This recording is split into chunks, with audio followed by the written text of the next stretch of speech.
चलिए भी क्लास आप लोगों का स्टार्ट हो चुका है। सभी लोगों का क्लास में स्वागत है, हार्दिक अभिनंदन है।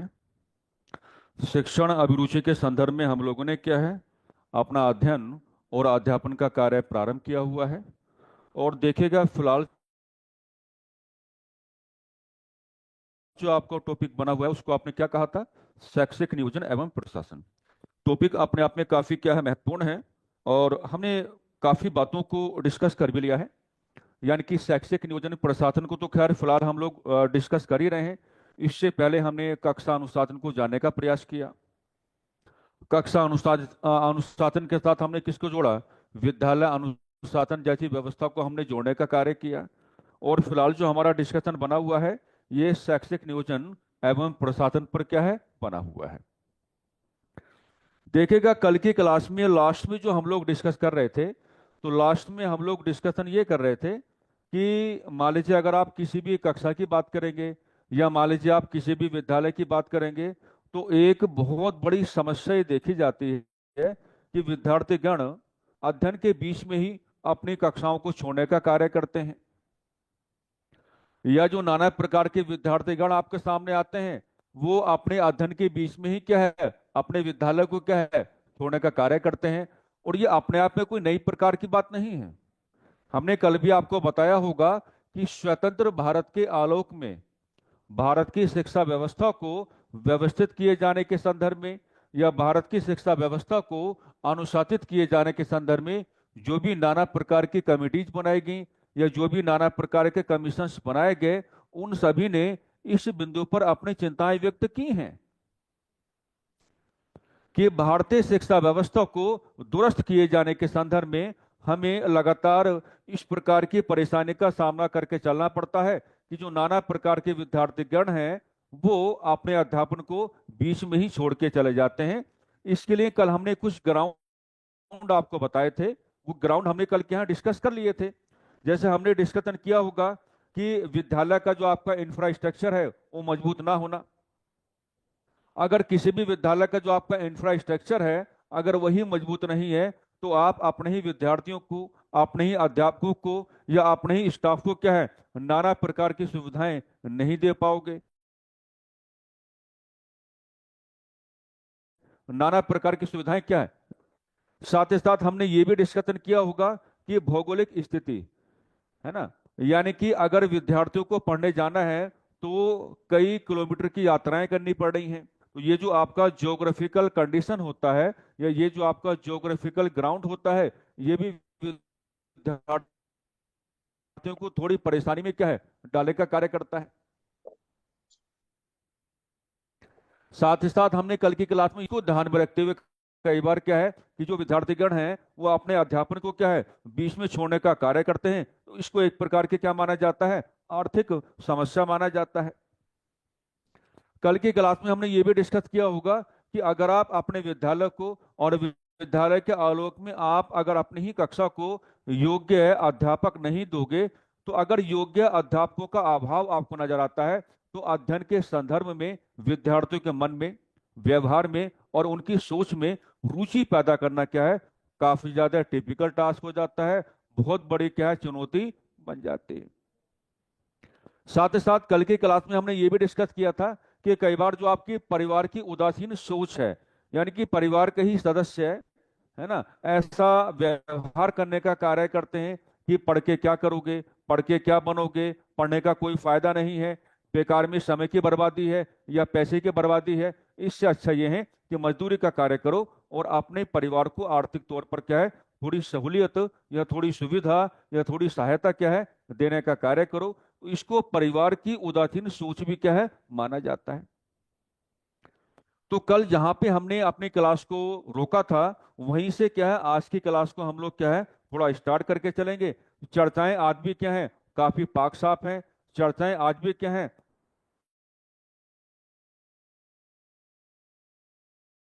काफी महत्वपूर्ण है। वो तमाम प्रकार की चर्चा के साथ अपना जुड़ाव करके चलना है। और मैं फिर वही कहूंगा कि आपका पूरा प्रयास ऐसा होना चाहिए कि आप कैसे बन जाएं, कॉन्सेप्ट ओरिएंटेड बन जाएं।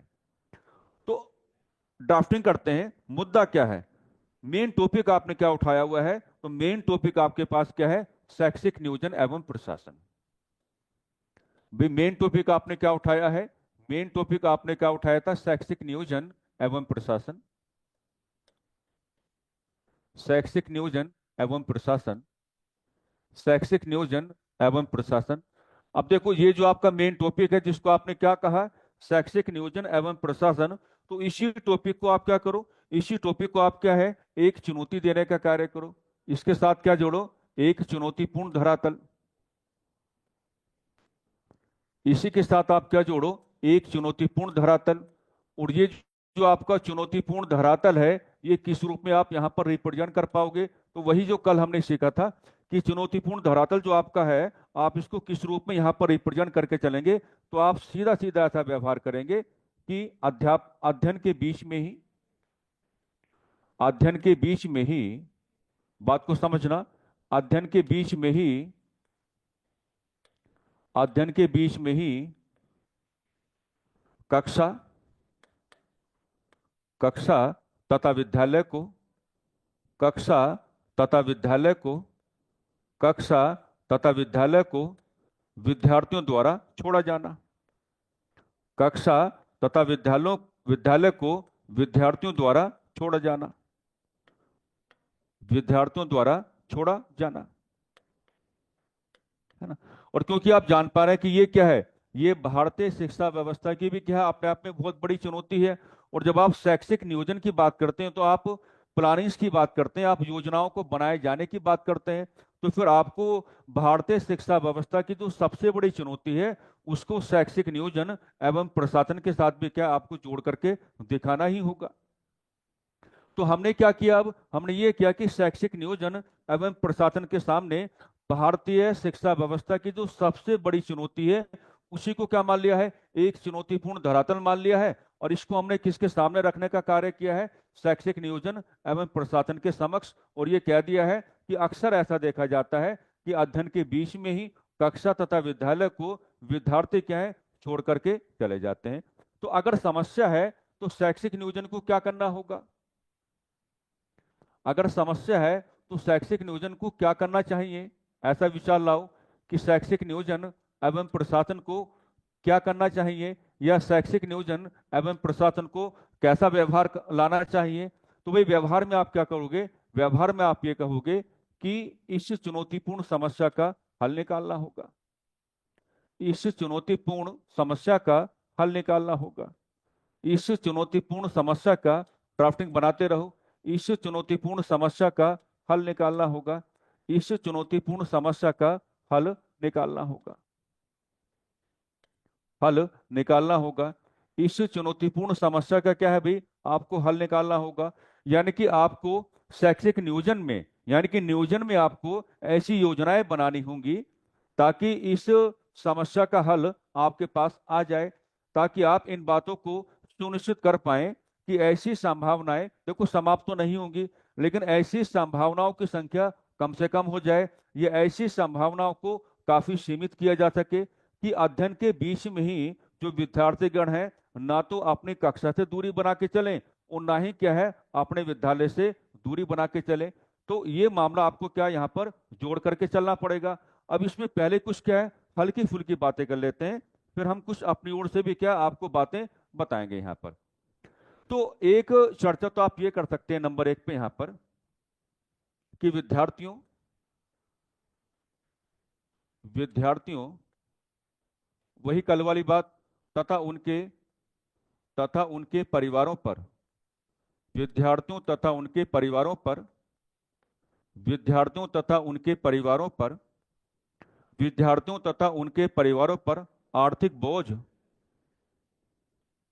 आर्थिक बोझ, आर्थिक बोझ, आर्थिक बोझ कम से कम, कम से कम डाला जाए, आर्थिक बोझ कम से कम डाला जाए, आर्थिक बोझ कम से कम डाला जाए। ये बात आपको आज भी क्या यहाँ पर रिप्रेजेंट करके चलनी पड़ेगी, क्योंकि आप समस्या का हल बता रहे हैं। तो जब आप समस्या का हल बताएंगे तो कल समस्या इसी रूप में आई थी, तो उसका उल्टा वर्जन आपको लेकर के चलना पड़ेगा कि विद्यार्थियों तथा उनके परिवारों पर आर्थिक बोझ जो है वो कम से कम क्या है डाला जाए, आर्थिक बोझ जो है वो कम से कम डाला जाए। नंबर 2 पे आप ये लिख सकते हैं कि पाठ्यक्रम लचीला होना चाहिए। कल हमने बातें की थी ना, पाठ्यक्रम लचीला होना चाहिए। नंबर 2 पे आप लिख करके चलेंगे कि पाठ्यक्रम लचीला होना चाहिए। पाठ्यक्रम क्या है भाई? लचीला होना चाहिए। पाठ्यक्रम लचीला होना चाहिए। अगर कोई आपसे ये बात पूछने का प्रयास करे कि आप ये जो चर्चाएं कर रहे हैं कि पाठ्यक्रम कैसा होना चाहिए, लचीला होना चाहिए, तो इसका मतलब क्या है? इसका मतलब भी आप बता सकते हैं कि पाठ्यक्रम अगर फ्लेक्सिबल हो तो इसका मतलब क्या हो जाता है कि पाठ्यक्रम कैसा हो? विद्यार्थी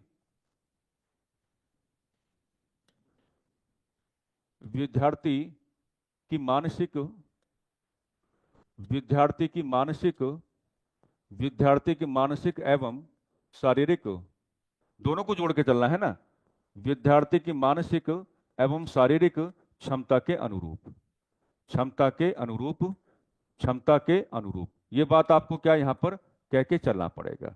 विद्यार्थी की शारीरिक एवं मानसिक क्या है? क्षमता के अनुरूप। क्योंकि पाठ्यक्रम अगर आपका ऐसा होगा जो विद्यार्थियों की शारीरिक क्षमता के अनुकूल नहीं होगा या विद्यार्थियों की मानसिक क्षमता के अनुकूल नहीं होगा, तो विद्यार्थियों के व्यवहार में क्या होगा? रुचि पैदा नहीं होगा। यह भी एक फैक्टर माना जाता है कि ऐसा होने पर भी जो आपके विद्यार्थीगण हैं वो अपने अध्ययन को, है ना, बीच में छोड़ देते हैं या अपनी कक्षा से दूरियां बना लेते हैं या अपने विद्यालय से क्या है, दूरियां बना करके चलते हैं। तो कहा जाता है कि पाठ्यक्रम फ्लेक्सिबल होना चाहिए। और फ्लेक्सिबल होने का भाव क्या होगा, या फ्लेक्सिबल होने का मतलब आप लोग क्या बता के चलेंगे कि विद्यार्थी की मानसिक एवं शारीरिक क्षमता के क्या है? अनुकूल हो जाना चाहिए। आपको पता होगा हमने आपको right to education act 2009 YouTube पर हमने आपको पढ़ा रखा है। वहां भी हमने इस प्रकार का विचार किया होगा कि शिक्षा का अधिकार अधिनियम 2009 साफ साफ कहता है कि भाई जो आपके विद्यालय हैं, चाहे मामला किसका हो, एलिमेंट्री एजुकेशन का हो या चाहे मामला किसका हो, सेकेंडरी एजुकेशन का हो, जो आपके विद्यालय हैं, विद्यालय जो हैं वो बहुत ज्यादा दूर नहीं होने चाहिए। बहुत ज्यादा दूर ना होने का मतलब क्या है कि अगर आप किसी भी लोकेलिटी की बात करोगे, है ना, अगर आप किसी भी लोकेलिटी की बात करोगे, तो अगर आप किसी भी लोकेलिटी की बात करते हैं तो आप ऐसा भाव लेके चलते हैं कि आपने कुछ क्या ले लिए हैं, ग्रुप ऑफ विलेजेस आपने ले लिए हैं, यानी कि आपने क्या, गांव का एक समूह आपने ले लिया है।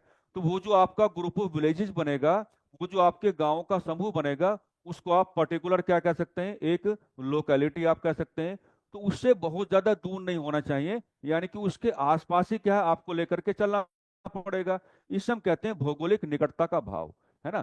कई बार क्या होता है, जैसे कल मैं आपको बता रहा था कि आपने भी इन चीजों को फेस किया होगा, क्योंकि आप तो पहाड़ से हैं, आपसे ज्यादा बेहतरीन तरीके से इन चीजों को कौन समझ सकता है।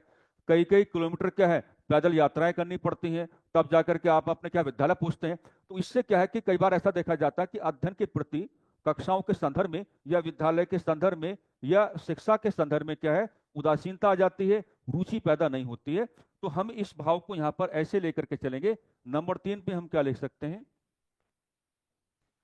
कि विद्यालयों के संदर्भ में, विद्यालयों के संदर्भ में, विद्यालयों के संदर्भ में, विद्यालयों के संदर्भ में भौगोलिक निकटता, भौगोलिक निकटता, विद्यालयों के संदर्भ में भौगोलिक निकटता, भौगोलिक निकटता की व्यवस्था को अपनाया जाए, की व्यवस्था को अपनाया जाए, की व्यवस्था को अपनाया जाए, की व्यवस्था को अपनाया जाए, की व्यवस्था को अपनाया जाए, है ना। क्योंकि देखो अब तो वैसे भी देखो अब तो ऑनलाइन एजुकेशन का जमाना है। पहले जब ऑफलाइन क्लासेस चलती थी तो हम भी विद्यार्थियों को यही सलाह देने का कार्य करते थे कि भैया अगर आप अपने घर से बाहर आए हो तो जहां पर आपका कोचिंग संस्थान है उसके आसपास क्या है, आप अपना रहने की व्यवस्था करो, ताकि आने जाने में ना तो आपकी ऊर्जा खराब हो और ना ही आने जाने में क्या है आपका समय खराब हो। तो मैंने समझाया कि जब आप किसी भी लोकेलिटी की बात करेंगे तो वहां पर जो आपका the respective ground of school आपका बन के आएगा, तो आपको भौगोलिक निकटता के भाव को लाना पड़ेगा। यानी कि कुछ गांवों के समूह को आप आधार बना लो और उनके नजदीक आप क्या है या बीच में आप कह सकते हैं आप एक विद्यालय दे सकते हैं, ताकि विद्यार्थियों को आने जाने में ना तो समय की बर्बादी हो और आने जाने में ना ही क्या है ऊर्जा की बर्बादी हो। इस बात को क्या आप यहाँ पर जोड़ करके चल सकते हैं। साथ ही साथ नंबर 4 पे मेरे प्यारे साथियों हम यहाँ पर ये भी विचार रख सकते हैं। नंबर 4 पर क्या हम यहाँ पर ये भी विचार लेकर के आ सकते हैं कि ये भी आपको जोड़ना पड़ेगा, ये भी आपको जोड़ना पड़ेगा, है ना, कि योग्य योग्य अध्यापकों योग्य अध्यापकों की उपलब्धता, योग्य अध्यापकों की उपलब्धता, योग्य अध्यापकों की क्या है उपलब्धता, योग्य अध्यापकों की क्या है भाई उपलब्धता। क्योंकि देखो आपने सुना होगा कि आपकी नॉलेज से कुछ नहीं होता है, आप कितने नॉलेजेबल पर्सन है ये बात मायने नहीं रखती है। अगर आप टीचिंग की बात करेंगे, अगर आप लोग अध्यापन की बात करेंगे, तो अध्यापन तो एक प्रकार की कला है। यानी कि आप अपने विद्यार्थियों को किस प्रकार से आसानी देने का कार्य करोगे, आप अपने विद्यार्थी को किस प्रकार से सुविधा देने का कार्य करोगे, आप अपने विद्यार्थी के मन में या उसकी सोच में किस प्रकार से रुचियां पैदा करोगे, ये आर्ट आपको क्या है टीचिंग के दौरान दिखानी पड़ेगी। योग्यता तो लोगों में बहुत बहुत ज्यादा होती है ना, कैपेबिलिटी तो लोगों में बहुत बहुत ज्यादा होती है, लेकिन जब मामला टीचिंग का आता है तो टीचिंग अपने आप में एक आर्ट है।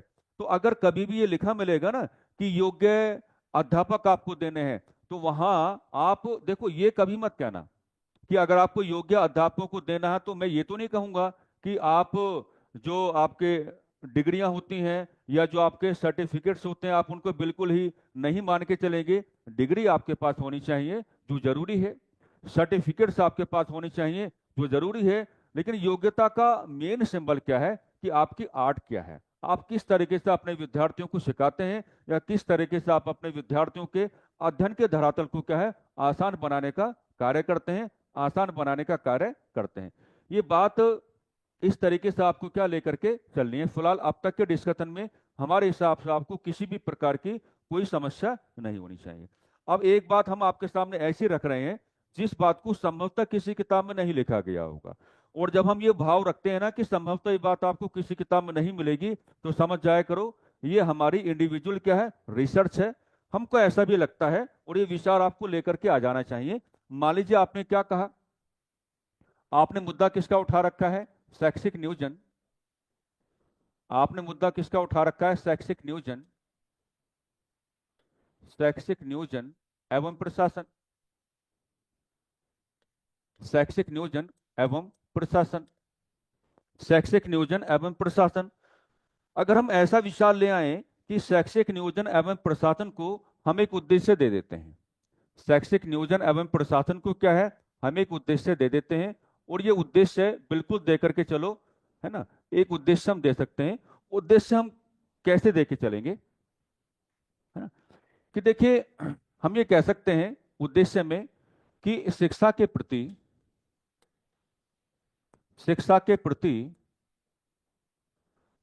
प्रति एक परिवार की शिक्षा के प्रति एक परिवार की उदासीनता को एक परिवार की उदासीनता को एक परिवार की उदासीनता को कैसे कम किया जाए, एक परिवार की उदासीनता को कैसे कम किया जाए, कैसे कम किया जाए, कैसे कम किया जाए, है ना।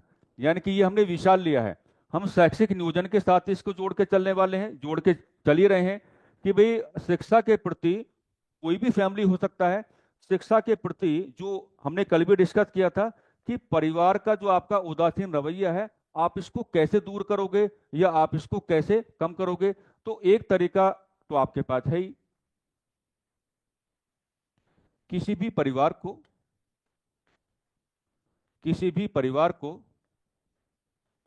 किसी भी परिवार को किसी भी परिवार को शिक्षा का महत्व समझाते हुए किसी भी परिवार को शिक्षा का महत्व समझाते हुए शिक्षा का महत्व समझाते हुए ओके, किसी भी परिवार को शिक्षा का महत्व समझाते हुए, है ना। तो किसी भी परिवार की शिक्षा के प्रति जो उदासीनता एक चुनौती बना हुआ है, इस उदासीनता को दूर करने के लिए, है ना, आपको लाठियां नहीं चलानी है ना, बहुत ज्यादा एग्रेसिव आपको नहीं बनना है, आपको एक नैतिक नियम का पालन करना है या आपको अपना कैसा है एक नैतिक व्यवहार यहाँ पर लेकर के आना है। तो बड़े प्यार के साथ आप ये बातें समझा सकते हैं कि एक संवैधानिक तरीका क्या है, एक नैतिक तरीका क्या है ना, या किस तरीके से आप इसको दिखा पाएंगे। तो किसी भी परिवार को शिक्षा का महत्व समझाते हुए, किसी भी परिवार को शिक्षा का महत्व समझाते हुए मैं इस चीज को थोड़ा और विस्तारित रूप में आपके सामने रखना चाहता हूं। अक्सर आपने पढ़ा होगा कि मान लीजिए आप किसकी बात करते हैं, धन। आप किसकी बात करते हैं, मान लीजिए संपत्ति। आप किसकी बात करते हैं, धन की बात करते हैं। आप किसकी बात करते हैं, संपत्ति की बात करते हैं।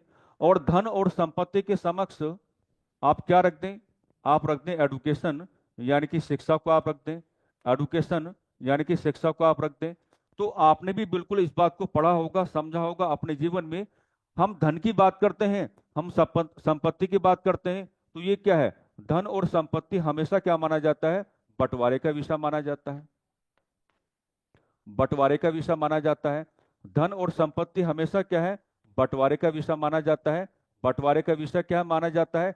लेकिन एडुकेशन जो है मेरे प्यारे साथियों, एडुकेशन इसलिए काफी स्ट्रॉन्ग माना गया है कि एडुकेशन को आप बांट नहीं सकते। यानी कि ये क्या है, ये बंटवारे का विषय नहीं है। ये क्या है, बंटवारे का विषय नहीं है। ये क्या है, बंटवारे का विषय नहीं है।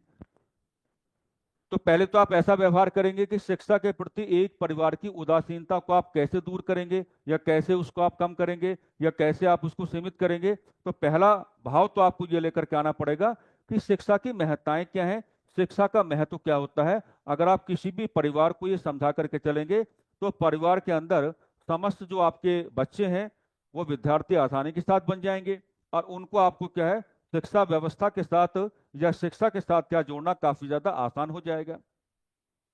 आप चाहें तो साथ साथ दूसरा तरीका भी अपना सकते हैं। आप ये भी व्यवहार कर सकते हैं कि भैया अगर धन का मामला है या संपत्ति का मामला है तो ये तो हमेशा बंटवारे का विषय माना गया है, इसका बंटवारा तो होना ही होना है।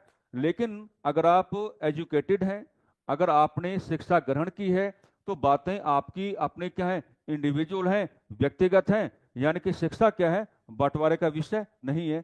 शिक्षा क्या है, बंटवारे का विषय नहीं है। अब एक बात समझो, अगला डिस्कशन हम ऐसे भी कर सकते हैं। हम किसी भी परिवार को चाहें तो इस एंगल के थ्रू भी समझा सकते हैं कि मान लीजिए हमने क्या कहा आपसे, हमने आपसे ये कहा, हमने दो फैमिली बनाई। एक हमने क्या बनाया, फैमिली नंबर वन। एक हमने क्या बनाया, फैमिली नंबर वन बनाया। और एक हमने यहां पर क्या बनाया भाई, फैमिली नंबर टू बनाया। एक हमने क्या बनाया, फैमिली नंबर वन बनाया। और एक हमने क्या बनाया यहाँ पर, फैमिली नंबर टू बनाया। फैमिली नंबर क्या बनाया, टू बनाया। अब ऐसा व्यवहार करते हैं कि जो आपका फैमिली नंबर वन है ये क्या है, ये आर्थिक तौर पर संपन्न है। मान लीजिए ये क्या है, आर्थिक तौर पर संपन्न है। ये क्या है, आर्थिक तौर पर संपन्न है। ये क्या है, आर्थिक तौर पर संपन्न है। तो अब यहां पर दो प्रकार के कंडीशन पैदा हो रही हैं। अगर आपने फैमिली नंबर वन को आर्थिक तौर पर क्या है, संपन्न माना है ना, तो यहां पर क्या है, यहां पर साथियों दो प्रकार के कंडीशन पैदा हो जाएंगी। पहली कंडीशन क्या हो जाएगी कि इस फैमिली के अंदर के जो बच्चे होंगे, इस फैमिली के अंदर के जो होंगे बच्चे जो होंगे, उनके लिए क्या है, शिक्षा ग्रहण करना आसान। उनके लिए क्या होगा, शिक्षा ग्रहण करना आसान। उनके लिए क्या होगा, शिक्षा ग्रहण करना आसान। उनके लिए क्या होगा, शिक्षा ग्रहण करना क्या होगा, आसान होगा। शिक्षा ग्रहण करना क्या होगा, आसान होगा। आज भी ना जाने कितने ऐसे विद्यार्थी हैं जो बड़ी बड़ी परीक्षाओं की तैयारी करना चाहते हैं, लेकिन लाखों की मात्रा में जो फीस की डिमांड की जाती है, लाखों की मात्रा में जो फीस की डिमांड की जाती है, तो वही सपनों को क्या है, चकनाचूर करने का कार्य करती है।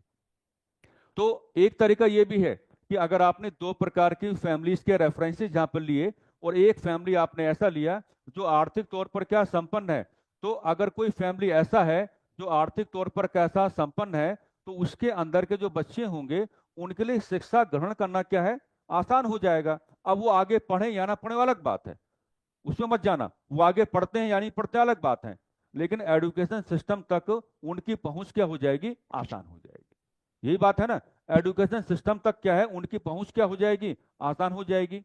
एक मिनट।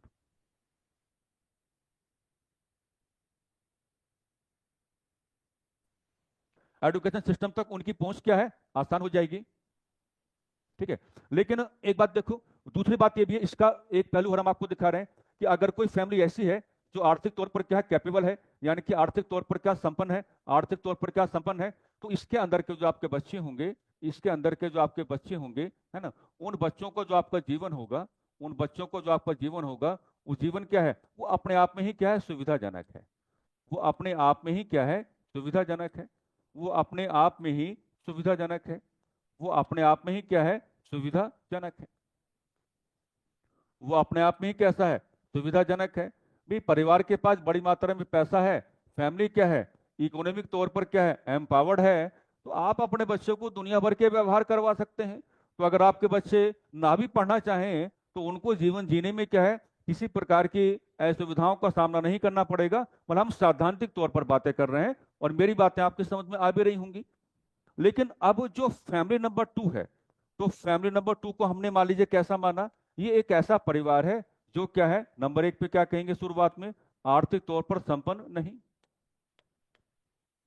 आर्थिक तौर पर संपन्न नहीं, आर्थिक तौर पर संपन्न नहीं, आर्थिक तौर पर संपन्न नहीं, आर्थिक तौर पर संपन्न नहीं।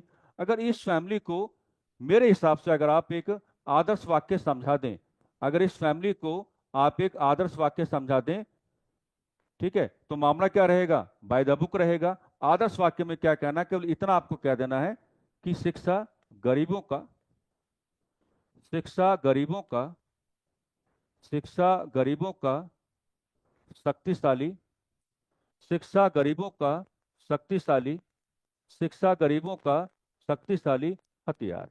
शिक्षा गरीबों का क्या है, शक्तिशाली हथियार।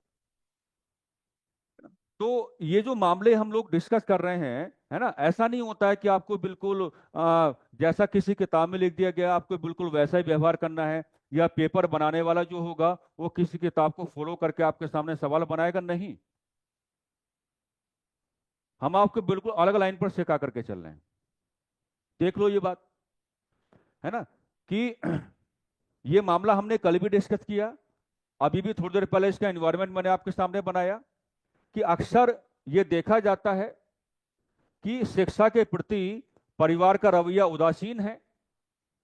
परिवार के लोग ही अपने बच्चों को ये समझाने का कार्य करते हैं कि पढ़ लिख करके कुछ नहीं होगा, पढ़ के क्या करोगे, ये बनोगे वो बनोगे, इससे अच्छा ये है कि 2-4 पैसे कमा लो और अपने परिवार की आर्थिक तौर पर क्या है, मदद करो। ऐसा रवैया अगर कोई परिवार लेकर के चलता है तो बच्चों की जिंदगियां क्या है, उनका सर्वनाश हो जाता है एक तरीके से। तो ऐसे परिवार की उदासीनता को आप कैसे हटा सकते हैं, 3 रास्ते हमने दे दिए, बिल्कुल ओपन दे दिए जी। आप सबसे पहला व्यवहार ये कह सकते हैं कि किसी भी परिवार को शिक्षा की महत्ता बता करके, शिक्षा की महत्ता, सिग्निफिकेंस, गंभीरता, ताकत, ये सब कुछ बता करके आप परिवार को काफी हद तक क्या है, टैकल कर सकते हैं, ये समझाते हुए कि भैया आपको शिक्षा के प्रति क्या है, उदासीन रवैया आपको नहीं अपनाना है। शिक्षा के प्रति क्या, उदासीन रवैया आपको नहीं अपनाना है। साथ ही साथ आप ये भी समझा सकते हैं कि अगर मामला धन का है या अगर मामला संपत्ति का है तो ये तो बंटना है, क्योंकि ये क्या है, ये तो बंटवारे का विषय है। लेकिन जो शिक्षा है वो बंटवारे का विषय नहीं है, वो आपकी अपनी खुद की इंडिविजुअल क्या है, स्ट्रेंथ है, ताकत है। एक तरीका आप ये भी अपना सकते हैं इस तरीके से कि परिवार को समझाना है तो देखिए, अगर कोई परिवार आर्थिक तौर पर संपन्न है तो ऐसे परिवार के बच्चों की शिक्षा तक जो पहुंच है वो काफी कन्वीनियंट हो जाती है, काफी ज्यादा क्या है, आसान हो जाती है। साथ ही साथ अगर ऐसे परिवार के बच्चे नहीं भी पढ़ना चाहते हैं तो परिवार आर्थिक तौर पर काफी संपन्न है, तो वो अपने जीवन में अपने आप ही क्या है, नाना प्रकार की सुविधाओं को प्राप्त करने के लायक है। लेकिन अगर कोई परिवार ऐसा है जो आर्थिक तौर पर संपन्न नहीं है तो ऐसे परिवार को एक आदर्श वाक्य रखना पड़ेगा उसके सामने, और मतलब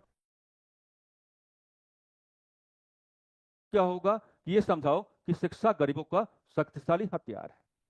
तो कहने का मतलब ये हुआ कि अगर किसी भी विद्यालय परिसर में लगातार ऐसा देखा जा रहा है कि विद्यार्थीगण अपने अध्यापन को बीच में छोड़ करके जा रहे हैं, तो शैक्षिक नियोजन एवं प्रशासन का मतलब केवल ये नहीं हो जाता कि आपको पेपर पर वर्क करना है, आपको फिजिकली भी लोगों को जाकर के समझाने की आवश्यकता है। मैं तो यही कहूंगा, आप टीम्स बना सकते हैं, आप क्या है टीम्स बना सकते हैं, जाकर के परिवारों को आप समझा सकते हैं, और ये तमाम प्रकार की बातें क्या है आप समझा सकते हैं। केवल पेपर वर्क करने से कुछ नहीं होगा, केवल पेपर वर्क करने से कुछ नहीं होगा, आपको जाकर के लोगों को समझाना ही पड़ेगा। हम जब कोई व्यापार प्रारंभ करते हैं तो अपने व्यापार को प्रारंभ किए जाने के संदर्भ में हम दुनिया भर का प्रचार करते हैं, तो क्या हमारा शैक्षिक नियोजन का मामला इतना प्रयास नहीं कर सकता कि समय समय पर जो टीचर्स हैं उनकी टीम गठित करके चले, और आसपास के जो आपके लोकेलिटी में जो ऐसी फैमिलीज हैं जहां के बच्चे लगातार अपने अध्ययन को बीच में छोड़ने का कार्य कर रहे हैं, तो उनके परिवार को आप इस प्रकार की बातें समझा सकते हैं कि भैया आप क्यों अपने बच्चों का भविष्य खराब कर रहे हैं। तो ये बात थोड़ी आगे की मैंने आपको समझाई है, लेकिन बात में ताकत है, शक्तिशाली है, आपके टॉपिक को सहूलियत देगी, आपको थोड़ी क्या है सुविधा देने का कार्य करेगी, और हम यहां से यही उम्मीद करके चलेंगे कि आप इस बात को पकड़ गए होंगे कि ऐसा व्यवहार क्या है आ जाना चाहिए, ऐसा व्यवहार क्या है हो जाना चाहिए। ठीक है, अब मैं बहुत बड़ा मुद्दा उठा रहा हूं, एकदम बिल्कुल सावधान हो जाओ। ये मुद्दा आज मुझे उठाना पड़ेगा, और इस मुद्दे का मैं अप्रैल के महीने तक पीछा छोड़ूंगा भी नहीं। मेरी आदत है कुछ शक्तिशाली चीजें चर्चाओं के दौरान लगातार शामिल होती रहनी चाहिए। कुछ शक्तिशाली चीजें चर्चाओं के दौरान क्या है लगातार शामिल होनी चाहिए। पहले एक मुद्दा उठा लेता हूं, उसके बाद आपके सामने कुछ ऐसी चीजें रखूंगा जिनके आंसर्स आपको बनाने होंगे। मैं यहाँ पर कंडीशन जनरेट करता रहूंगा, और आप अपनी ओर से अपने आंसर बनाने का कार्य करेंगे कि इसमें आपका कैसा व्यवहार आ जाना चाहिए। दोबारा फिर वही लिखो, इसी टॉपिक को समझाओ। शैक्षिक नियोजन, शैक्षिक नियोजन एवं प्रशासन, शैक्षिक नियोजन एवं प्रशासन।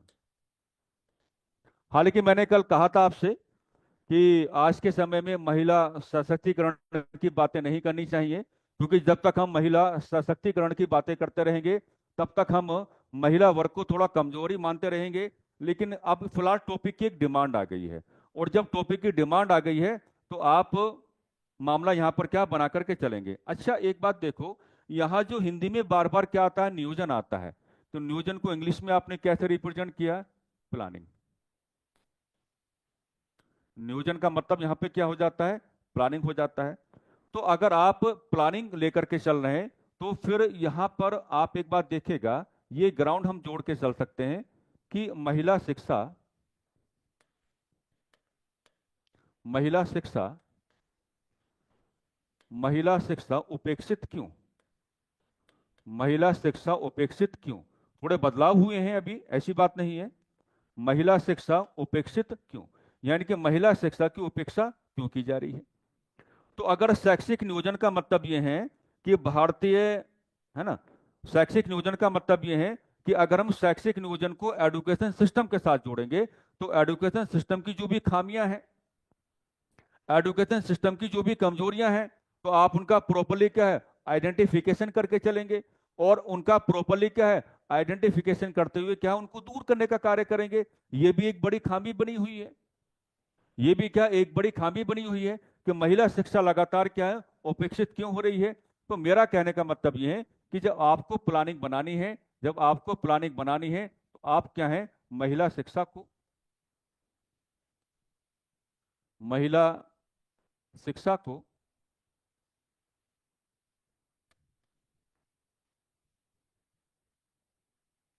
अपनी, ऐसे लिखते हैं महिला शिक्षा को अपनी, महिला शिक्षा को अपनी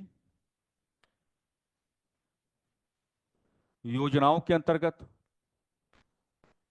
योजनाओं के अंतर्गत महिला शिक्षा को अपनी योजनाओं के अंतर्गत, योजनाओं के अंतर्गत सम्मान देकर चले, सम्मान देकर चले, सम्मान देकर चले, सम्मान देकर चले। इसके लिए मैं कुछ और भी बातें आपके सामने रखता हूं, है ना। ये कहना पड़ेगा कि प्लानिंग्स का मतलब ये नहीं कि आप बाकी काम करते रहें, प्लानिंग्स का मतलब ये भी होता है कि आपके पास कुछ ऐसी योजनाएं भी होनी चाहिए, आपको ऐसे कोई ठोस कदम भी उठाने पड़ेंगे जो ये सुनिश्चित कराने का कार्य करें कि महिला शिक्षा जो है भारतीय शिक्षा व्यवस्था के आलोक में उपेक्षित नहीं है। महिला शिक्षा को भी हम क्या है उतना ही प्रमोट करके चलते हैं जितना हम क्या है पुरुष शिक्षा को क्या है प्रमोट करके चलते हैं। अब इसके लिए मामला क्या करना होगा, इसका एक बढ़िया तरीका है, इसका एक बढ़िया तरीका है। अगर आप इस चीज को, अगर आप इसे क्या है व्यावहारिक रूप दिलवाना चाहते हैं, अगर आप इसको क्या व्यावहारिक रूप, अगर आप इसको व्यावहारिक रूप देना चाहते हैं तो व्यावहारिक रूप दिए जाने के संदर्भ में हम यही कहेंगे कि पुरुष प्रधान सोच, पुरुष प्रधान सोच, पुरुष प्रधान सोच को सीमित रखने की आवश्यकता है। खत्म तो खैर क्या ही होगी, पुरुष प्रधान सोच को सीमित रखने की आवश्यकता है। और देखिएगा मैं आक्रमण हर जगह करता हूं, आक्रमण सब पे होगा। पुरुष प्रधान सोच को सीमित रखने की आवश्यकता है, पुरुष प्रधान सोच को सीमित रखने की आवश्यकता है, पुरुष प्रधान सोच को सीमित रखने की क्या है आवश्यकता है, एक बात है ना। दूसरी बात क्या है, भारतीय समाज की, भारतीय समाज की, भारतीय समाज की रूढ़िवादिताओं को, भारतीय समाज की रूढ़िवादिताओं को, भारतीय समाज की रूढ़िवादिताओं को तोड़ने की आवश्यकता है, भारतीय समाज की रूढ़िवादिताओं को तोड़ने की आवश्यकता है, भारतीय समाज की रूढ़िवादिताओं को तोड़ने की आवश्यकता है, भारतीय समाज की रूढ़िवादिताओं को तोड़ने की आवश्यकता है, तोड़ने की आवश्यकता है। हम ये भी कहना चाहेंगे, बिल्कुल ऐसा कहने में कोई समस्या नहीं है, कि महिला के व्यवहार को, महिला के व्यवहार को, महिला के व्यवहार को, महिला के व्यवहार को, महिला के व्यवहार को पुरुष, पुरुष के व्यवहार के, पुरुष के व्यवहार के, पुरुष के व्यवहार के इक्वल, यानी कि पुरुष के व्यवहार के समान स्वतंत्रता देने की आवश्यकता है, स्वतंत्रता देने की आवश्यकता है, स्वतंत्रता देने की आवश्यकता है, स्वतंत्रता देने की आवश्यकता है, स्वतंत्रता देने की आवश्यकता है। पहले इन बातों को समझ लो, स्वतंत्रता देने की आवश्यकता है। तो हम आपको यह समझाना चाहते हैं कि शैक्षिक नियोजन कुछ ऐसी योजनाओं पर भी काम करे ताकि हमको ये कहने का मौका ना मिले कि महिला शिक्षा क्या है उपेक्षित हो रही है, या महिला शिक्षा पर क्या है नकारात्मक प्रभाव आ रहे हैं, कि महिला शिक्षा उपेक्षित हो रही है या महिला शिक्षा पर क्या है भी नकारात्मक प्रभाव आ रहे हैं। तो महिला शिक्षा को अपनी योजनाओं में आपको क्या है सम्मान देना होगा, पुरुष प्रधान सोच को आपको सीमित रखने की आवश्यकता है। मैंने सही शब्द का इस्तेमाल किया है क्योंकि आप इसको कभी खत्म तो नहीं कर पाएंगे। और भारतीय समाज की रूढ़िवादिताओं को तोड़ने की आवश्यकता है। ये रूढ़िवादिताएं क्या हैं अभी हम आपको बताने जा रहे हैं। भारतीय समाज की रूढ़िवादिताओं को तोड़ने की आवश्यकता है। और इसी के साथ जोड़ते हुए हमने ये लिखा कि महिला के व्यवहार को भी क्या है पुरुष के व्यवहार के समान क्या आपको फ्रीडम देने की आवश्यकता है, यानी कि आपको क्या देने की आवश्यकता है स्वतंत्रता देने की आवश्यकता है, स्वतंत्रता देने की आवश्यकता है ना। अब पहले कुछ और समझते हैं, ये नोट डाउन आपने कर लिया होगा, है ना।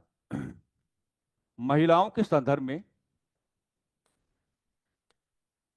महिलाओं के संदर्भ में, महिलाओं के संदर्भ में, महिलाओं के संदर्भ में भारतीय समाज की, भारतीय समाज की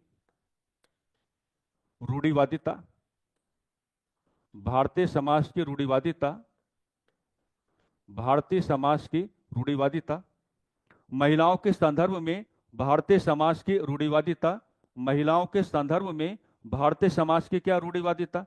तो देखिए भारतीय समाज की रूढ़िवादिता क्या कहती है,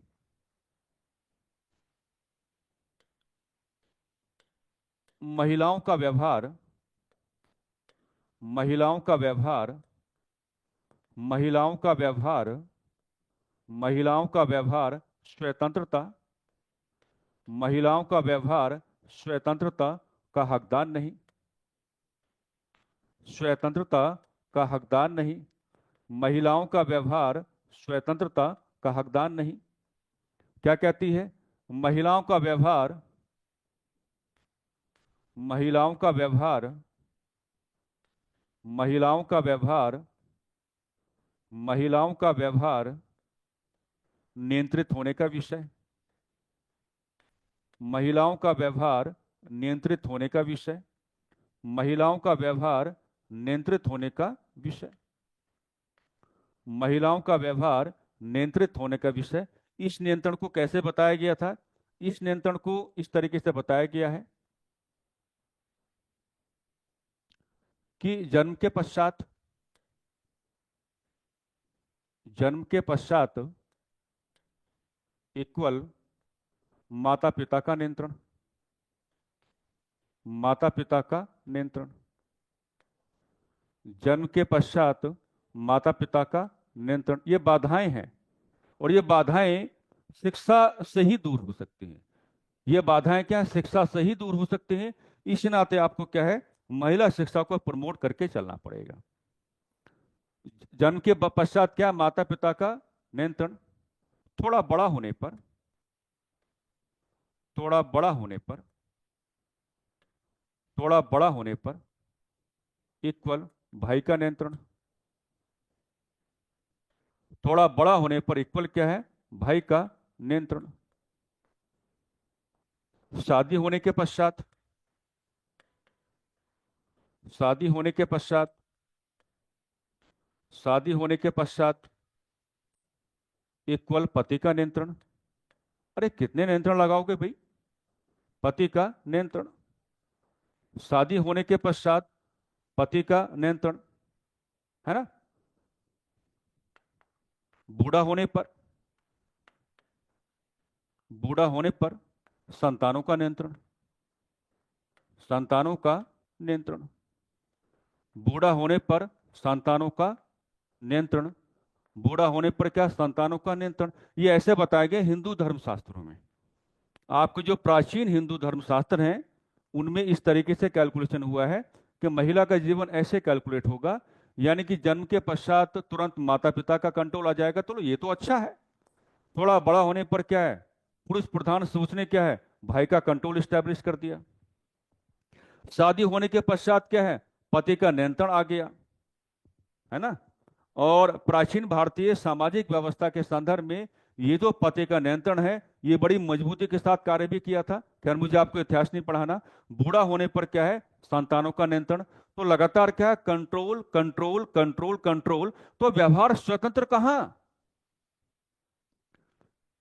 भाई? व्यवहार स्वतंत्र कहां भाई? ये जो आपके नियंत्रण है ये क्या है ना? ये सभी नियंत्रण, ये सभी नियंत्रण महिला को, ये सभी नियंत्रण महिला को घर की चार दीवारी का विषय, घर की चार दीवारी, घर की चार दीवारी का विषय,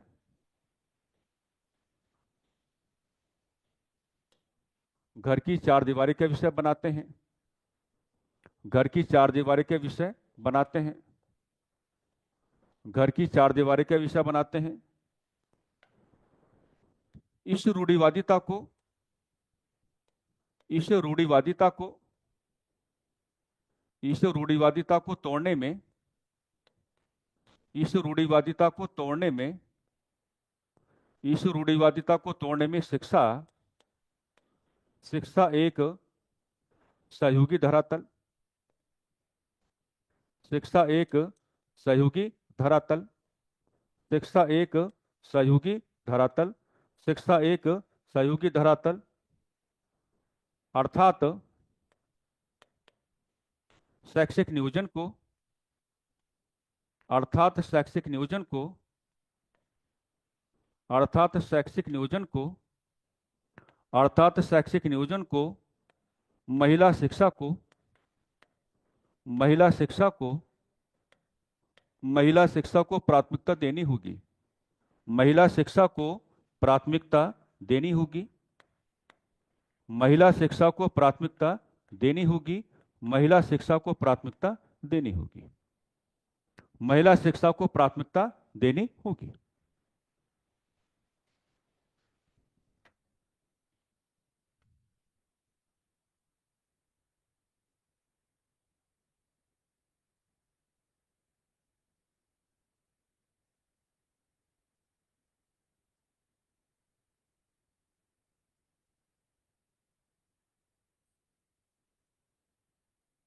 तो विचार तो आप कितने भी कर लो, अगर तथ्यात्मक रूप में पढ़ोगे तो आदत भी वैसी बनेगी, और अगर कॉन्सेप्ट ओरिएंटेड बनोगे तो खेलना सीख जाओगे,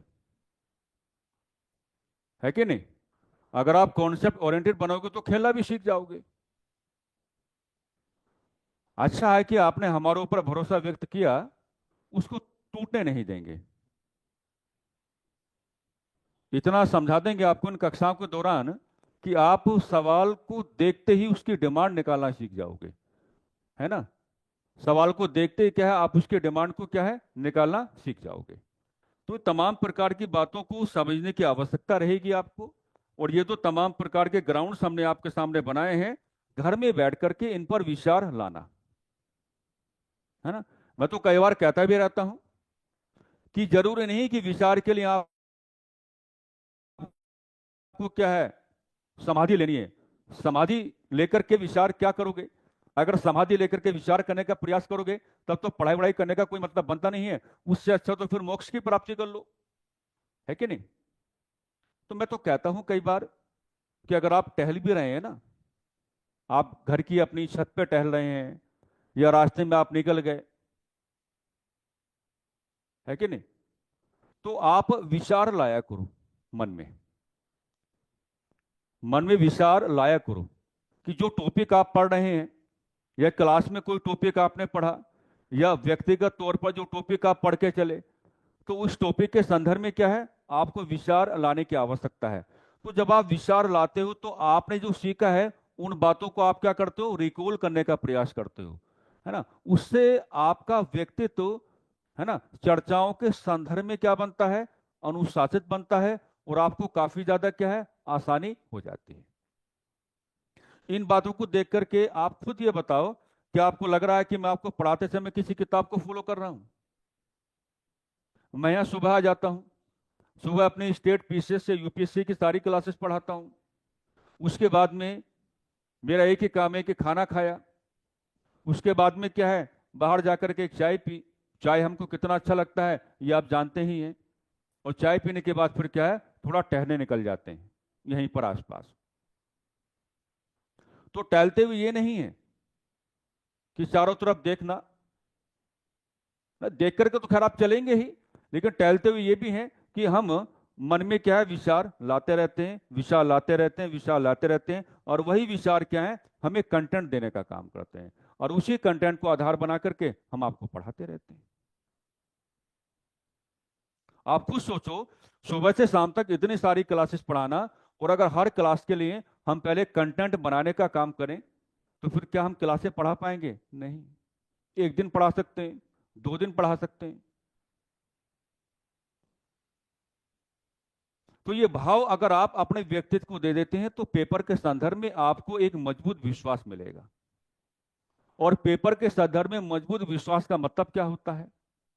पेपर के संदर्भ में मजबूत विश्वास का मतलब यह होता है साथियों, कि आपका मन आपको ये समझाए कि भैया आपका निकल रहा है, आपका सिलेक्शन है। ये भाव कैसे आएगा? फिलहाल आप शिक्षण अभिरुचि पढ़ रहे हैं, जो भी आपके पाठ्यक्रम के टॉपिक हैं, उन तमाम प्रकार के टॉपिक्स के संदर्भ में आप अपने आप को ये सुनिश्चित कर पाए कि सवाल कहीं भी जाए हमारी गिरफ्त में है। तैयार करने का पैटर्न क्या होता है? पुराने समय की परीक्षाओं को देखा जाता है, पुराने समय की परीक्षाओं में किस प्रकार के सवाल पुटअप किए गए हैं, उस पैटर्न पर क्या है, आप अपने आप को तैयार करके चल सकते हैं। यूकेपीएससी की परीक्षा का सामना आपको करना है, तो यूकेपीएससी की परीक्षा में अभी सवालों की जो लैंग्वेज है बहुत ज्यादा कॉम्प्रिहेंसिव नहीं है। उसी लाइन पे क्या आपको अपने आप को तैयार भी करके चलना है। कहानी अच्छी बनेगी, बढ़िया बनेगी। अब आपकी बारी है। अब आपकी बारी है। मैं आपके सामने क्या कंडीशंस जनरेट करता रहूंगा और कोशिश कीजिएगा कि इन कंडीशंस में आप अपने सही आंसर का चुनाव कर पाए। मुझे कुछ बातें और आपको यहां पर क्या है सिखानी है। पहले कंडीशन बनाओ। सबसे पहले क्या कंडीशन बनाओ। ये हमने क्लास आपको दी और आप जान ही पा रहे हैं कि जब हम क्लास आपके सामने बनाते हैं तो क्लास में क्या क्या रखते हैं। एक और हम किसको रखते हैं, टीचर को, और एक और हम किसको रखते हैं, स्टूडेंट्स को, यानी कि विद्यार्थियों को। तो जब क्लास आपने बनाया तो अगेन आपने क्लास को क्या दिया, क्लास को आपने टीचर देने का कार्य किया। क्लास को आपने क्या देने का कार्य किया, टीचर देने का कार्य किया। और क्लास को आपने क्या देने का कार्य किया, स्टूडेंट्स आपने देने का कार्य किया। स्टूडेंट्स आपने क्या है देने का कार्य किया। स्टूडेंट्स आपने क्या देने का कार्य किया। अब जाहिर सी बात है कि जो अध्यापक है वो विद्यार्थियों के संदर्भ में क्या करेगा। अध्यापक जो है वो विद्यार्थियों के संदर्भ में क्या करेगा, बताओ जरा। अभी नहीं बताना है, वो तो आप ये तो आप बता ही दोगे, मुझे पता है, ये तो आप तुरंत बता दोगे। अध्यापक विद्यार्थियों के संदर्भ में क्या करेगा, चाहे तो क्या कह दो शिक्षण, टीचिंग, या चाहे क्या कह दो अध्यापन। चाहे तो आप क्या कह दो शिक्षण कह दो, या चाहे आप क्या कह दो अध्यापन कह दो। चाहे आप शिक्षण कह दो और चाहे आप क्या कह दो अध्यापन कह दो, है ना। तो मेरी कंडीशन ये मैंने ऐसे बनाया। अब मैं आपके सामने अपनी जो मुख्य विषय वस्तु रखता हूं। मुख्य विषय वस्तु क्या है कि अध्यापक कक्षा में अध्यापक कक्षा में शिक्षण के दौरान अध्यापक कक्षा में शिक्षण के दौरान विद्यार्थियों को विद्यार्थियों को ये पूरे जो टॉपिक्स आपने पढ़े हैं सबका निचोड़ दे रहा हूं। विद्यार्थियों को अनुशासित करके चले। विद्यार्थियों को अनुशासित करके चले। अनुशासित करके चले। अनुशासित करके चले, है ना। यह अध्यापक के यह अध्यापक के लिए क्या है। यह अध्यापक के लिए क्या है। यह अध्यापक के लिए क्या है। यह अध्यापक के लिए क्या है। पहले विदाउट एनी ऑप्शन बताओ। यह है कंडीशन कि किसी भी क्लास को आपने टीचर देने का कार्य किया, या किसी भी क्लास को आपने क्या विद्यार्थी देने का कार्य किया। किसी भी क्लास को आपने टीचर देने का कार्य किया, या किसी भी क्लास को आपने क्या है विद्यार्थी देने का कार्य किया। जाहिर सी बात है, हम सभी जानते हैं कि अध्यापक अपने विद्यार्थियों के संदर्भ में क्या करेंगे, शिक्षण का कार्य करेंगे, या फिर किसका कार्य करेंगे, अध्यापन का कार्य करेंगे। तो अब मुझे इतना बताओ अभी कमेंट करके कि अध्यापक कक्षा में शिक्षण के दौरान विद्यार्थियों को जो अनुशासित करके चलता है, क्योंकि अनुशासित नहीं करेगा तो शिक्षण जो है आपका नकारात्मक रूप से प्रभावित होगा, और विद्यार्थियों के अध्ययन का धरातल भी क्या है, वो भी तो नकारात्मक रूप से प्रभावित होगा। तो ये कंडीशन आपके सामने आ सकती है कि अध्यापक कक्षा में शिक्षण के दौरान विद्यार्थियों को अनुशासित करके चले। यह अध्यापक के लिए क्या है? कंफ्यूज हो गए मुझे ऐसा लगता है। क्यों भी, फिर तो आपको हरिद्वार जाना पड़ेगा, गंगा नदी के किनारे एक डुबकी मारनी पड़ेगी, तब जाकर के आपका माइंड थोड़ा ढंग से काम करेगा, है। अगर अध्यापक अनुशासित करेगा तो कैसे क्या करेगा वो। चलो ऑप्शन दे देते हैं, मुझे पता आप ऑप्शन की तलाश में हैं। कार्य,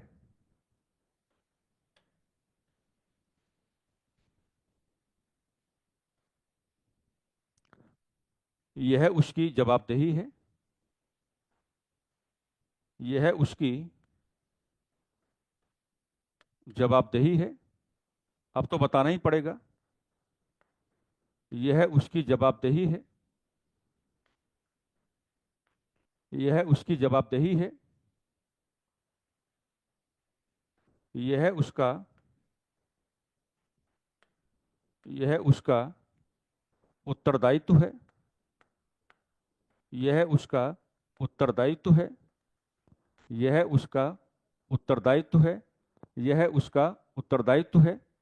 कार्य है, उसकी जवाबदेही है, या उसका उत्तरदायित्व है, या यह उसकी जिम्मेदारी है, यह उसकी जिम्मेदारी है।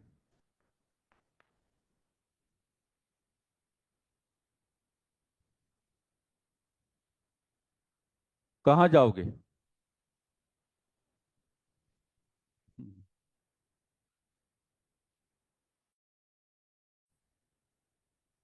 ना? देखो, कार्य तो नहीं लेके चलोगे आप, उसका कार्य नहीं है ना। जवाबदेही का मतलब क्या होता है? अकाउंटेबिलिटी। अकाउंटेबिलिटी भी एक्चुअली में नहीं है। अब जिम्मेदारी और उत्तरदायित्व में बहुत बड़ा फर्क नहीं होता है ना। जिम्मेदारी और उत्तरदायित्व में क्या बहुत बड़ा फर्क नहीं होता है। ऐसा इतनाते हैं कि दोनों को इंग्लिश में क्या कहा जाता है? रेस्पॉन्सिबिलिटी ही कहा जाता है। लेकिन आपको एक सकारात्मक भाव कहाँ मिलता है? तो सकारात्मक भाव आपको जिम्मेदारी में नहीं मिलता है, बल्कि कहाँ मिलता है? उत्तरदायित्व के अंदर आपको मिलता है। तो यहाँ प्रॉपर चुनाव जो आप करके चलेंगे वो किसका करके चलेंगे? उत्तरदायित्व का। यहाँ प्रॉपर चुनाव आप किसका करके चलेंगे? उत्तरदायित्व का। आप क्या है? प्रॉपर चुनाव करके चलेंगे। उत्तरदायित्व का आप क्या है? प्रॉपर चुनाव करके चलेंगे। अगली कंडीशन, हमने आपको विद्यालय दिया, और विद्यालय के आलोक में हमने क्या है आपको? ये क्लास नंबर 1 दिया, क्लास नंबर 1 दिया, और ये आपको क्या दिया? क्लास नंबर 2 दिया। ये आपको क्या दिया? क्लास नंबर 2 दिया।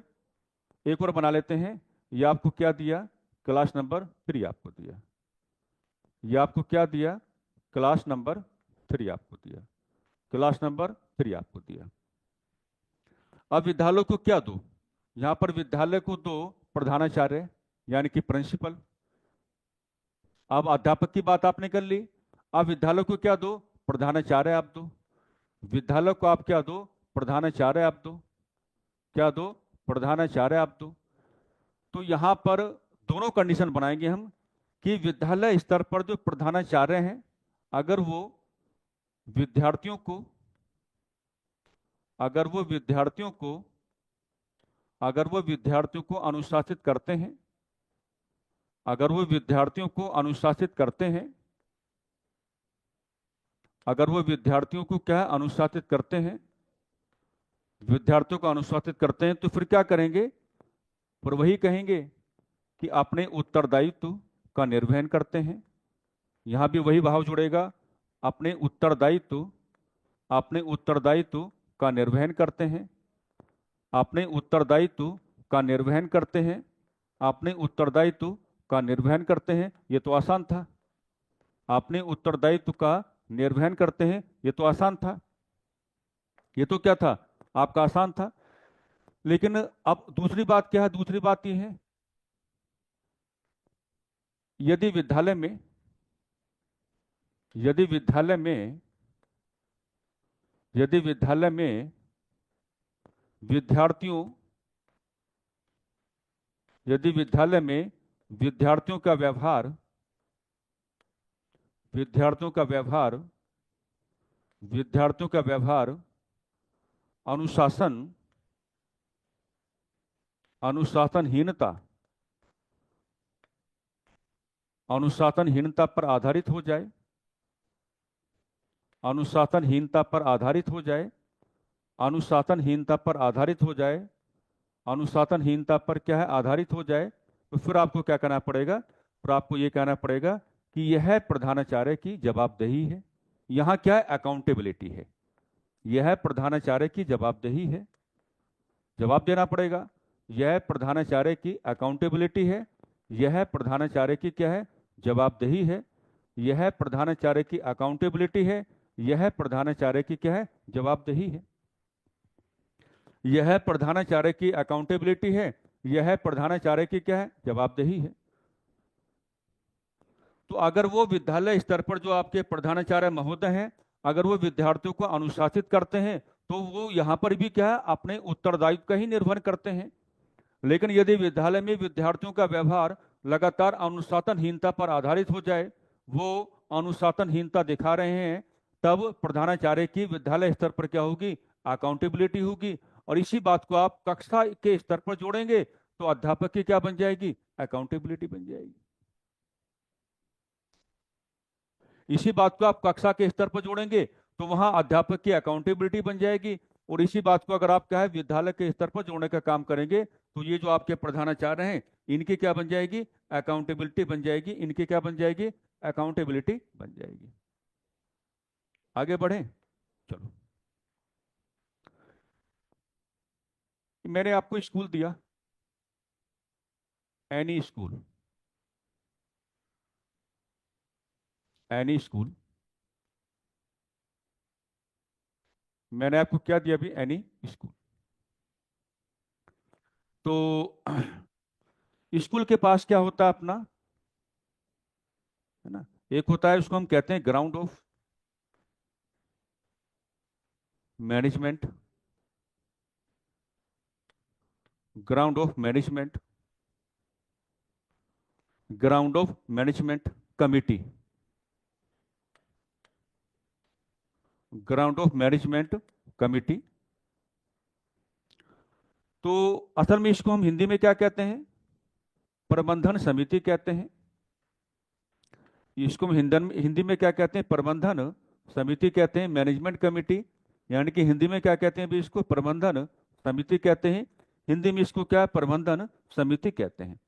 अब देखो, जो आपका प्रबंधन समिति है, यानी कि जो आपका मैनेजमेंट कमेटी है, इसमें एक चीज याद रखना, है ना, कि कौन कौन लोग शामिल होते हैं। हम एक बात आपके सामने रखेंगे, कौन कौन लोग शामिल होते हैं, है ना। तो आप ऐसा कह सकते हैं कि आसपास के, आसपास के, आसपास के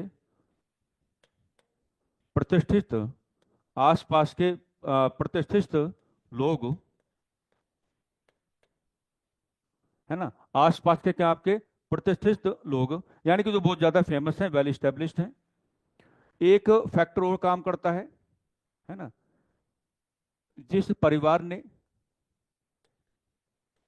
जिस परिवार ने जमीन का आवंटन किया हो, जिस परिवार ने जमीन का आवंटन किया हो उसके सदस्य, जिस परिवार ने जमीन का आवंटन किया हो स्कूल के लिए, आवंटन किया हो, आवंटन किया हो, उसके सदस्य, उसके सदस्य। ये बिल्कुल हम लोकल लेवल पर दिखा रहे हैं, है ना। इसको ऐसा नहीं है कि आप बहुत हायर एजुकेशन में जोड़ के चलेंगे, हम लोकेलिटी की बात कर रहे हैं ना। तो प्रबंधन समिति में आसपास के जो वेल स्टेब्लिश्ड आपके पीपल्स होते हैं उनको शामिल किया जाता है।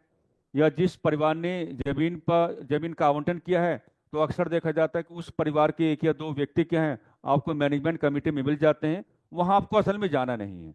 जाना कहाँ आपको, आपको यहाँ जाना है। कंडीशन ये पुटअप की जाती है, वहां आपको नहीं जाना, वो तो रफली हमने आपको बता दिया है। प्रबंधन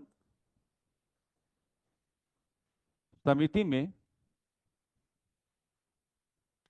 प्रबंधन समिति में प्रधानाचार्य की भूमिका, प्रबंधन समिति में प्रधानाचार्य की भूमिका, प्रबंधन समिति में प्रधानाचार्य की भूमिका बराबर किसकी होती है, सचिव की होती है। ये क्वेश्चन बहुत पुटअप किया गया है, सचिव। तो अगर आपसे ये क्वेश्चन पुटअप किया जाए कि जो आप स्कूल की बात करेंगे, यानी कि किसी विद्यालय की आप बात करेंगे, और विद्यालय का जो आपका मैनेजमेंट कमेटी होगा, विद्यालय का जो आपका प्रबंधन समिति होगा, तो उसमें प्रिंसिपल का रोल क्या होता है, तो आपको क्या बताना है, सेक्रेटरी आपको बताना है, यानी कि क्या बताना है, सचिव आपको बताना है। सचिव आपको क्या है, बताना है।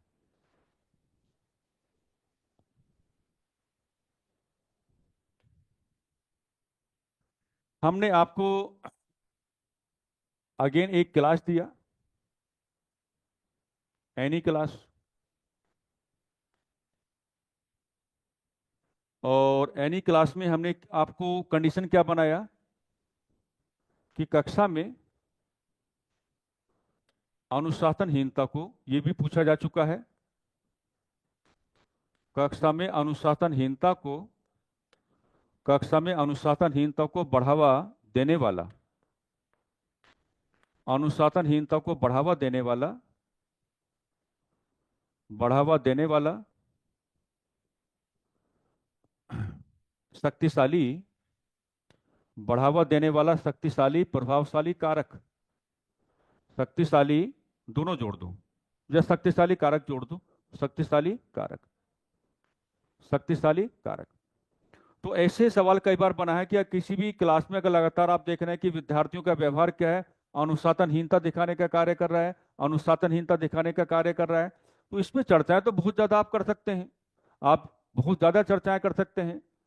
प्रधानाचार्य की भूमिका भी आप लेकर के आ सकते हैं, अध्यापक की भूमिका भी आप लेकर के आ सकते हैं। लेकिन यह मामला असल में क्या है, हमने डिस्कशन किया है पहले एक दिन ना, यह मामला असल में यह है कि ऐसा कब होगा, ऐसा तब होगा, मैंने इलाहाबाद का एग्जाम्पल आपके सामने रखा था, जब कक्षा में, जब कक्षा में, जब कक्षा में, जब कक्षा में छात्रों की संख्या, जब कक्षा में छात्रों की संख्या, जब कक्षा में छात्रों की संख्या अधिक हो जाए, अधिक हो जाए, अधिक हो जाए। याद होगा ना आपको, मैंने एक दिन कक्षा में आपको रेफरेंस दिया था इलाहाबाद के एक टीचर का, कि वो अपने कक्षा में मात्र क्या 30 विद्यार्थी ही बैठाते हैं, इससे ज्यादा नहीं बैठाते हैं। तो ये भी है। हालांकि मैं वही कहूंगा कि आप अध्यापक की भूमिका भी दिखा सकते हैं, या आप क्या हैं, आप जो प्रधानाचार्य हैं उनकी भूमिका भी आप दिखा सकते हैं, है ना। यहाँ हो सकता है कि आपका ध्यान ना जाए, है ना, लेकिन ये भी तो मामला है ना, ये भी तो मामला है कि जब कक्षा में छात्रों की संख्या क्या अधिक हो जाए, है ना। मान लीजिए अगर आप एक कक्षा में, है ना, जैसे आजकल कोचिंग की दुनिया में देखा जाता है कि 250 विद्यार्थी आपने बैठा रखे हैं, 500 विद्यार्थी आपने बैठा रखे हैं। हालांकि सरकार की जो गाइडलाइन है वो लगभग 60 के आसपास की है, लेकिन वायलेशन होता रहता है। तो सरकार पागल थोड़ी ना है, या होम मिनिस्ट्री पागल थोड़ी ना है। दुनिया भर का सफोकेशन होता है, परेशानियां होती हैं, बीमारियां फैल जाने का खतरा बना रहता है। तो ये, इसको आप ज्यादा प्रमोट करके चलेंगे, अगर इसको आप ज्यादा प्रमोट करके चलेंगे तो आप बिल्कुल सरकार की जो गाइडलाइन है उसके अकॉर्डिंग क्या है, व्यवहार करते हुए क्या है पाए जाएंगे, व्यवहार करते हुए पाए जाएंगे। अब दूसरी कंडीशन देखो, एनी स्कूल,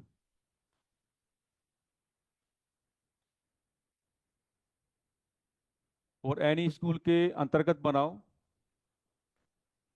क्लास नंबर 1। ये मैंने पढ़ा रखा है आपको और ये आ रखा है परीक्षा में। क्लास नंबर 2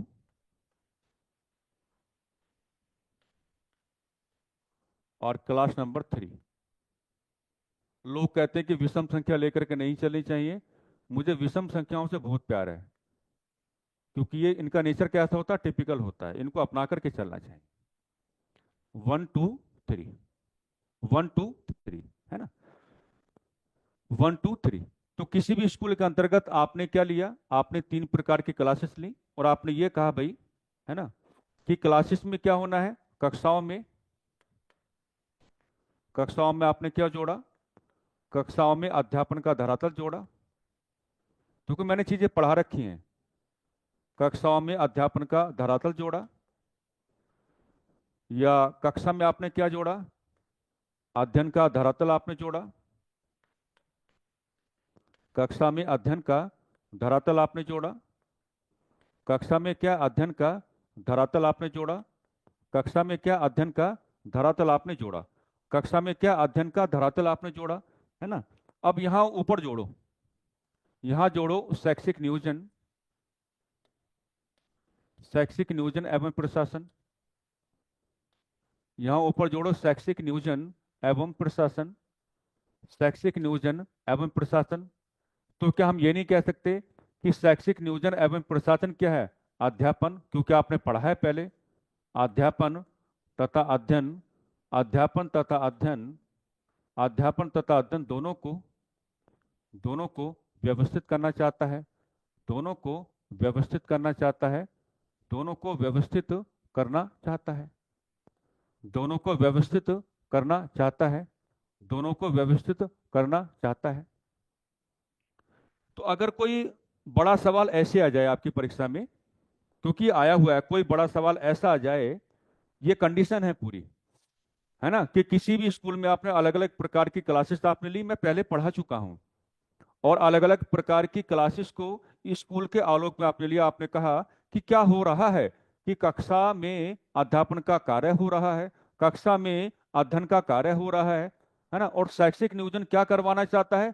शैक्षिक नियोजन किसी भी कक्षा के संदर्भ में अध्यापन को भी व्यवस्थित करना चाहता है और अध्ययन को भी क्या है भाई, व्यवस्थित करना चाहता है। तो अगर यहां पर ऐसा कोई सवाल आपसे पुटअप कर दिया जाए कि शैक्षिक नियोजन, शैक्षिक नियोजन का सर्वाधिक प्रभावशाली उद्देश्य है, का सर्वाधिक प्रभावशाली उद्देश्य है, का सर्वाधिक प्रभावशाली उद्देश्य है, का सर्वाधिक प्रभावशाली उद्देश्य है। परेशान मत होना, ये जो सर्वाधिक प्रभावशाली उद्देश्य आपको बताना पड़ेगा, इसमें कनेक्टिविटी किसकी होगी? इसमें अध्यापन को आप जोड़ के चलेंगे, अध्ययन को आप जोड़ के चलेंगे, अध्यापन और अध्ययन दोनों को आप जोड़ के चलेंगे। इन दोनों को आधार बनाते हुए आपको बताना है कि शैक्षिक नियोजन का सर्वाधिक प्रभावशाली उद्देश्य मैंने पहले बता रखा है, एक प्रगतिशील समाज का निर्माण, एक प्रगतिशील समाज का निर्माण, एक प्रगतिशील समाज का निर्माण, एक प्रगतिशील समाज का निर्माण, एक प्रगतिशील समाज का निर्माण, ये बताना है आपको।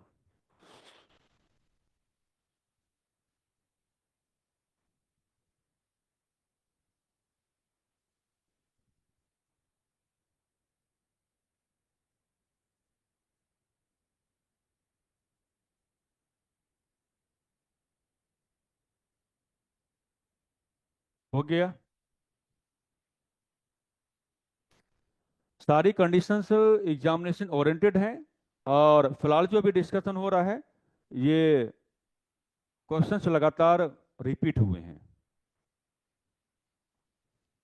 मैं कंडीशन बना करके इनको समझा रहा हूं, मेरी आदत थोड़ी अलग है। आगे बढ़ें, चलो एक काम करो, यह बनाओ, मान लीजिए इंडियन एजुकेशन सिस्टम, भारतीय शिक्षा व्यवस्था, इंडियन एजुकेशन सिस्टम, भारतीय शिक्षा व्यवस्था, इंडियन एजुकेशन सिस्टम, भारतीय शिक्षा व्यवस्था, भारतीय शिक्षा व्यवस्था। इसके साथ किसको जोड़ो? शैक्षिक नियोजन,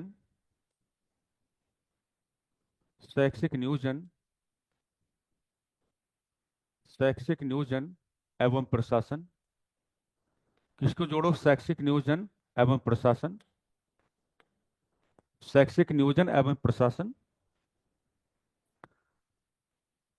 तो शैक्षिक नियोजन एवं प्रशासन को आधार बना करके आपने हमेशा क्या कहा? आपने हमेशा यह कहा, है ना, कि शिक्षा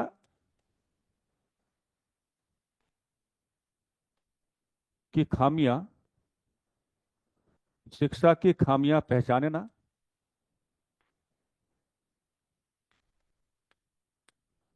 तथा इन्हें दूर करना, तथा इन्हें दूर करना, तथा इन्हें दूर करना शैक्षिक नियोजन, शैक्षिक नियोजन एवं प्रशासन का एक उद्देश्य है। शैक्षिक नियोजन एवं प्रशासन का, शैक्षिक नियोजन एवं प्रशासन का एक उद्देश्य,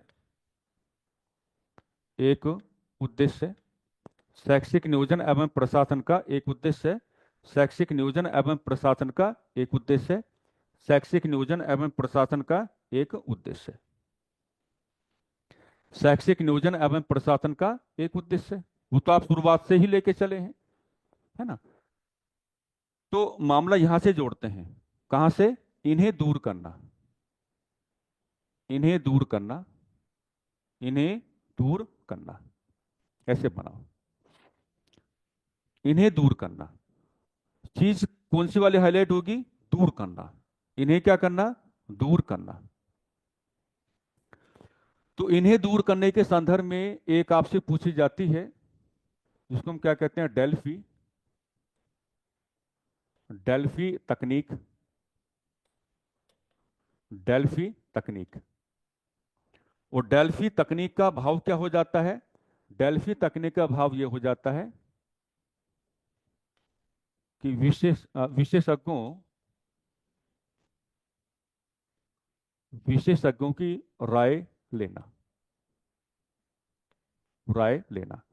जब शैक्षिक नियोजन इन्हें दूर करने के संदर्भ में, जब शैक्षिक नियोजन इन खामियों को दूर करने के संदर्भ में विशेषज्ञों की राय लेकर के चलेगा, तब शैक्षिक नियोजन, जब शैक्षिक नियोजन इन खामियों को दूर करने के संदर्भ में विशेषज्ञों की राय लेकर के चलेगा, तो जब वो विशेषज्ञों की राय लेकर के चलेगा, तो इस टेक्निक को आप क्या कहेंगे? इस टेक्निक को क्या कहेंगे? डेल्फी तकनीक कहेंगे, डेल्फी तकनीक कहेंगे। इसमें एक भाव और जुड़ जाता है ना। तो जब आप खामियों को दूर करने की बात करते हैं ना, जब आप खामियों को दूर करने की बात करते हैं या खामियों को आप पहचानने की बात करते हैं, तो दोनों को आप अलग से धर्म बना देते हैं, दोनों को क्या अलग से धर्म बना लेते हैं। यानी कि खामियों को पहचानना, खामियों को पहचानना, खामियों को पहचानना, पहचानना तथा इन्हें दूर करना, तथा इन्हें दूर करना, तथा इन्हें दूर करना। तो देखो, जब शैक्षिक नियोजन ऐसा व्यवहार करके चलता है, डेल्फी तकनीक तो आपने जोड़ दी है, जब शैक्षिक नियोजन ऐसा व्यवहार करके चलता है कि खामियों को पहचानने का कार्य करता है और खामियों को क्या है? दूर करने का कार्य करता है, तो उसके पास क्या है? कई बार ऐसा हो जाता है कि अक्सर विकल्पों की अधिकता आ जाती है, अक्सर विकल्पों की अधिकता आ जाती है, अक्सर विकल्पों की अधिकता आ जाती है, अक्सर विकल्पों की अधिकता आ जाती है, अक्सर विकल्पों की अधिकता आ जाती है, अक्सर क्या है? भी विकल्पों की अधिकता आ जाती है। तो यहां कंडीशन ये बनती है कि अधिक विकल्पों में से, अधिक विकल्पों में से आ रखा है ये भी, अधिक विकल्पों में से, विकल्पों में से सर्वोत्तम, सर्वोत्तम विकल्प का चुनाव करना, सर्वोत्तम विकल्प का चुनाव करना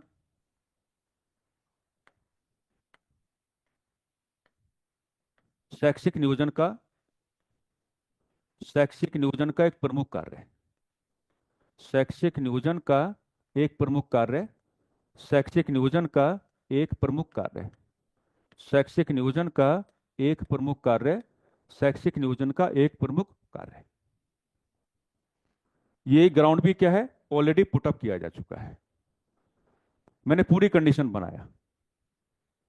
और मैं रिवीजन भी आपको ऐसे ही कराऊंगा, जो रिवीजन वाली क्लास आपकी होगी ना, उसमें चीजों को इसी तरीके से डिटेल में लेके चलूंगा।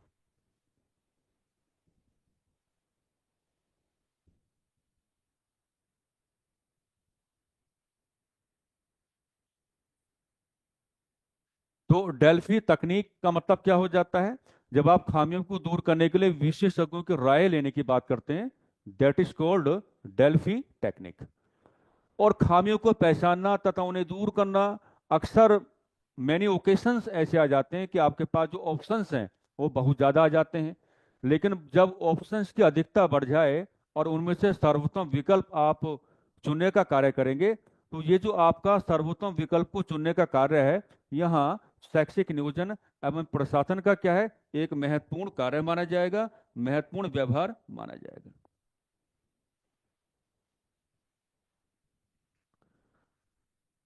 अगर ये बात आ जाए कि शैक्षिक नियोजन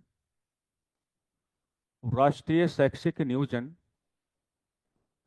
राष्ट्रीय शैक्षिक नियोजन एवं राष्ट्रीय शैक्षिक नियोजन एवं प्रशासन संस्थान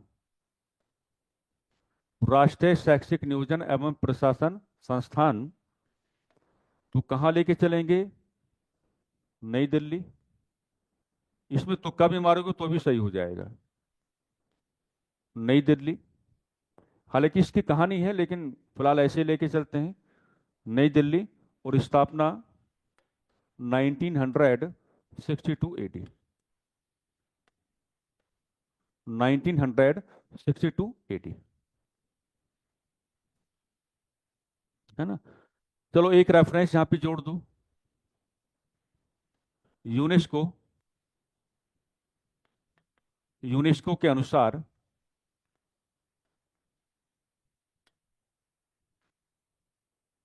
यह संस्थान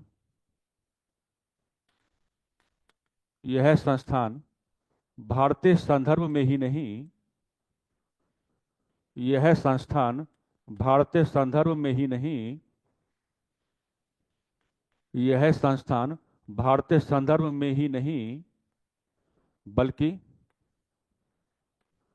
दक्षिणी पूर्वी बल्कि दक्षिणी पूर्वी बल्कि दक्षिणी पूर्वी एशियाई देशों के संदर्भ में भी, ये कोटेशन आ सकता है, बल्कि दक्षिणी पूर्वी एशियाई देशों के संदर्भ में भी, एशियाई देशों के संदर्भ में भी, एशियाई देशों के संदर्भ में भी एक महत्वपूर्ण संस्थान, एक महत्वपूर्ण संस्थान, एक महत्वपूर्ण संस्थान, एक महत्वपूर्ण संस्थान। तो ये क्वेश्चन आपसे पुटअप किया जा सकता है कि कोटेशन किसका है, तो वहां आपका आंसर क्या आएगा? यूनेस्को। स्थापना 1962, कहां पर है? कहां मिलेगा? नई दिल्ली। तो दिल्ली का तुक्का तो खैर वैसे भी ठीक हो सकता है, लेकिन जो आपका यूनेस्को है, यूनेस्को को जो ग्राउंड आपके सामने है, ये महत्वपूर्ण रहेगा आपके लिए। एक चीज और समझ लो, एक ट्रायंगल बनाओ।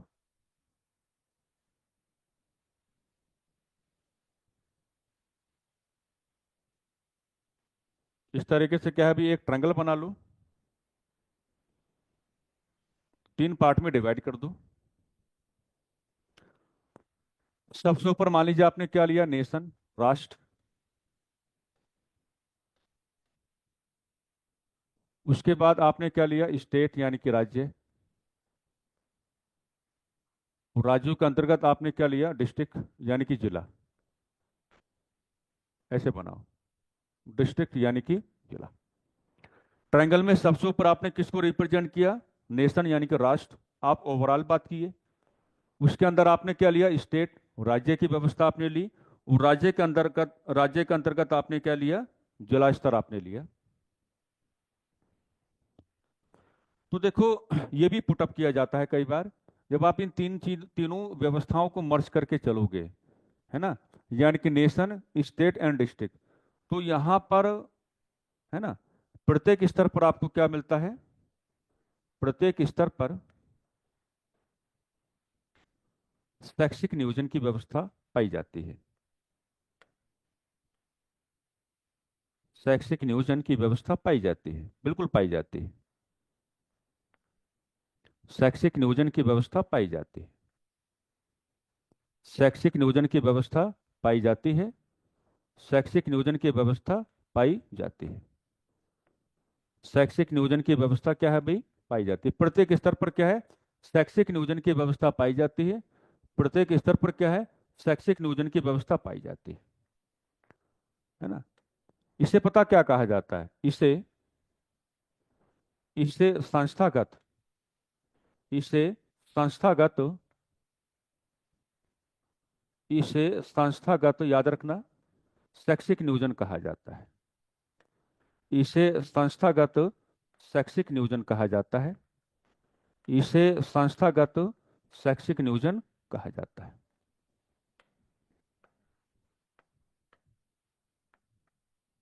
इसे संस्थागत शैक्षिक नियोजन कहा जाता है।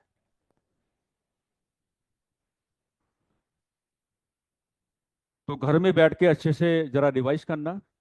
और इस क्लास में जो सिविक्स वाले विद्यार्थीगण हैं, आपकी क्लास कितना समय हो गया? 5 मिनट बचे हुए हैं क्या? ठीक है, 4:10 के आसपास होगा। थोड़ा हम रेस्ट लेंगे, उसके बाद में 4:10 पे आपकी क्लास स्टार्ट हो जाएगी। ठीक है भाई। तो घर में बैठ के इन तमाम प्रकार की चीज़ों का आपको रिवाइज करना है। और लगातार इसी तरीके से क्या है, शिक्षण अभिरुचि के संदर्भ में आप अपने आप को क्या है, जागरूक कराते रहेंगे। हमारा पूरा प्रयास ये रहेगा कि आपको असुविधाओं का सामना ना करना पड़े। रिवीजन क्लास की भी हल्की सी झलक हमने आपको बता दी है। हम अगर रिवाइज कराएंगे तो ऐसा नहीं है कि वहाँ जल्दबाजी करेंगे। जैसा व्यवहार है बिल्कुल एज इट इज आपको व्यवहार मिलेगा। सिविक्स वाली क्लास जो स्टार्ट होगी आज 4:10 पे स्टार्ट होगी। ठीक है, तो थोड़ा वेट करेंगे, 4:10 तक आपको क्या लिंक मिल जाएगा। हिस्ट्री की क्लास 5:30 बजे स्टार्ट होगा, उसका टाइम क्या अपना फिक्स टाइम है अपना एकदम। ठीक है, तो बाकी कल मिलते हैं आपसे हैं। जी धन्यवाद आप सभी लोगों का।